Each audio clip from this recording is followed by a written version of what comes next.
Le monde à la carte, c'est Elisa Cléache. Alors que les négociations tournent à l'échec entre l'Iran et les États-Unis, la République islamiste accentue la répression sur la population. Et ce sont les Iraniens, évidemment, qui craignent de payer le prix fort de ce conflit. Oui, le régime des mollahs plie, mais ne rompt pas et resserre même l'étau autour du peuple iranien avec une déclaration qui est un petit peu passée sous les radars dans ce contexte des négociations. Une déclaration du chef du pouvoir judiciaire iranien qui demande aux juges d'accélérer les exécutions des opposants politiques. Écoutez. Nous devons prononcer beaucoup plus de peines, tant en matière de confiscation des biens que de condamnation à mort. Il faut vraiment accélérer le processus pour les condamnés.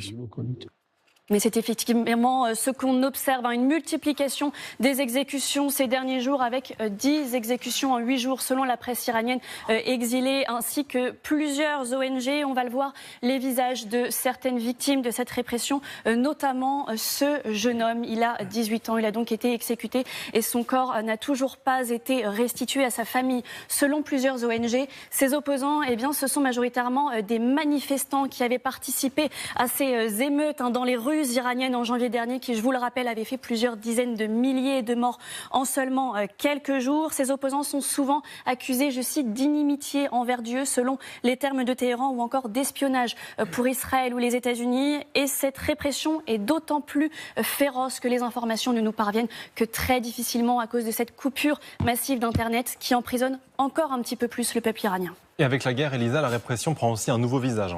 Oui, faute d'effectifs, le régime fait désormais appel à des très jeunes volontaires. On le voit sur ces images avec ces enfants dans les voitures des gardiens de la Révolution, des enfants soldats enrôlés dans la guerre. On va écouter la stratégie de leur recrutement.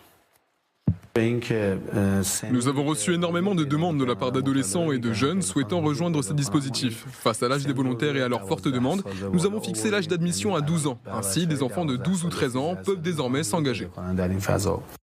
On remarque également ces affiches de propagande. Ce n'est pas la première fois que l'Iran utilise cette stratégie. C'était déjà le cas lors de la guerre Iran-Irak où un demi-million d'enfants avaient été envoyés sur le front. Ça avait été également le cas plus récemment en Syrie. C'est également une stratégie d'endoctrinement alors que la République islamique d'Iran craint que cette guerre ne déclenche de nouveau un soulèvement populaire. C'est même le plan des États-Unis et ce, avant même le début de cette guerre. Et encore cette semaine, Donald Trump a demandé au peuple iranien de se soulever tout en admettant que lui-même n'aurait pas le courage de le faire face à la sévérité de la répression.